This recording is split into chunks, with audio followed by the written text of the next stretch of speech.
Okay, so as I said, this is my, the only thing that's not here is my rain gear option, which is in my other stuff over there. I'll bring out later. And my hunting clothing, not a big deal. So like when I go out hunting, I wear rubber boots, but they're corked. When you're hiking in the bush around here, having the traction is it's night and day difference. So if you're finding yourself in the timber, in the forest, whatever, get yourself a pair of corked boots. And these straps here are just for holding my rain pants up and out of the, or my pants, I should say, away from the spikes. Night and day difference, like I said, wearing those. Waterproof hat. This is an Australian oilskin hat. When I'm hunting, I don't like to have a hood over because then I can't hear. And nice Australian oilskin hat is really nice to have. Keeps your neck dry. This is just a piece of hunter's kit. It is a bino harness for binoculars and little odds and sods. Nothing really fancy about that. Now on a day trip, this is what I take. So this will expand up to 120 liters, this backpack, if I really wanted it to. But you'll notice I've got everything strapped on. Fake antlers for rattling. Yeah, like I said, this is my hunting pack. Let's see, what do we got? So when you open it up, when I said it opens up, you can unzip it. And then it opens up into twice the size, and then there's a big sack you can put on here that triples it in size, which is nice. I'll just leave it unzipped. So one of the things that I do, that pocket's empty. That is for food and whatnot. On this side, I have a headlamp, like I said. Headlamps are the way to go. And what I've recently been doing is I vacuum seal everything. Keeps it dry, so that when I get home from a wet day, I can just pull everything out of the pack, toss it on the floor, dries overnight, and then I put it away. That's the first aid kit, vacuum sealed, keeps it dry. Spare batteries for my headlamp and my GPS.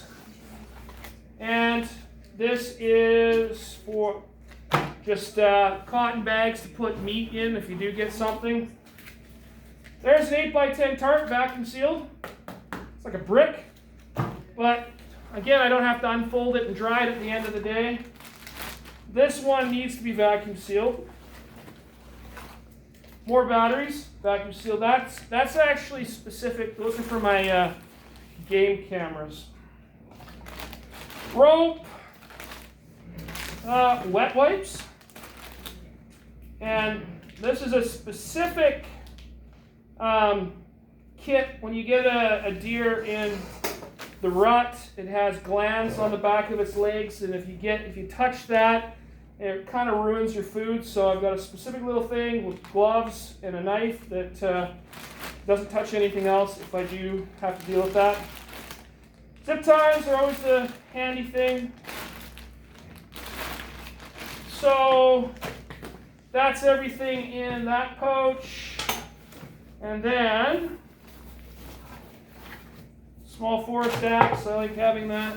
And I think that's everything that I have in here. The only thing I don't have in there right now, oh no I do, I have my water bladder. So if you've never seen one of those, a water bladder just fills with water, and I'm going to dump this water out, but and then you just drink through the tube with this. This backpack has a place for 2 water bladders. Don't know anybody who needs 2, but there's another one spot down below. yeah, that's pretty much, the only thing I don't have in here is my food and my GPS, because my GPS is in my other gear that I'm using this weekend. Like I said, this is for hunting.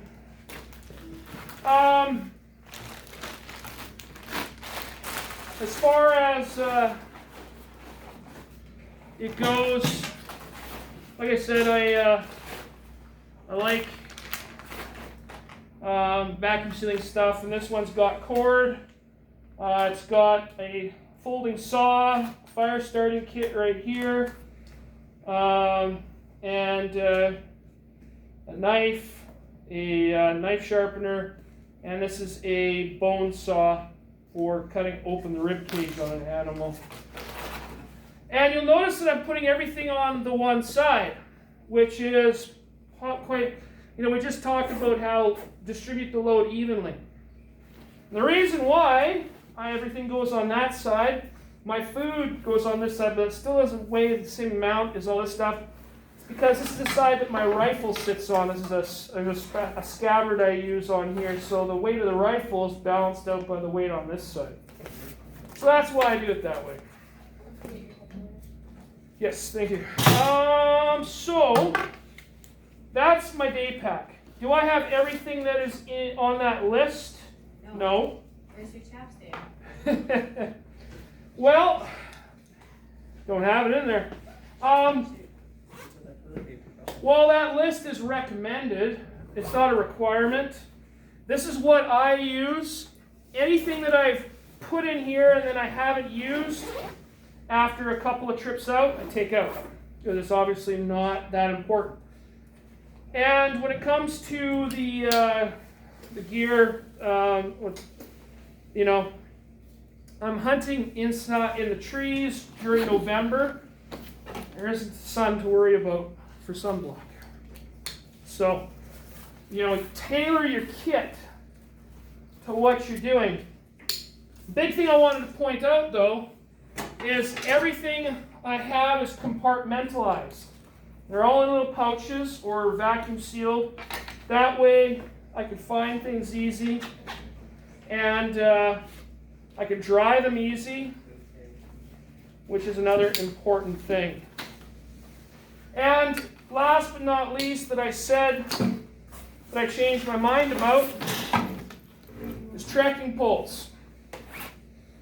Went on a hunting trip with a guy, and we're coming down a mountain, and it was painful for me. I got bad knees. And he just whips out these trekking poles and just click, click, and then he's got something to brace himself as we're coming down the mountainside. And he handed me one, and I used it for 2 minutes, and I was like, I'm sold. So, bought a set. And they're pretty important, plus you can use them for all kinds of stuff. So, that is how I do a day, like my day trip hiking is hunting. Yours might be, bird watching or something else, right? So I've got this tailored for me for a day to do what I need to do. And I wanted to mention the survival shelter, but my survival shelter is vacuum sealed in my first aid kit. So I will show you that on the overhead right now, because I did say that's very important and you should have that.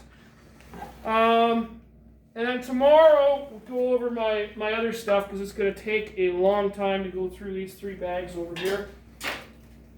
So I'm going to turn this off. And then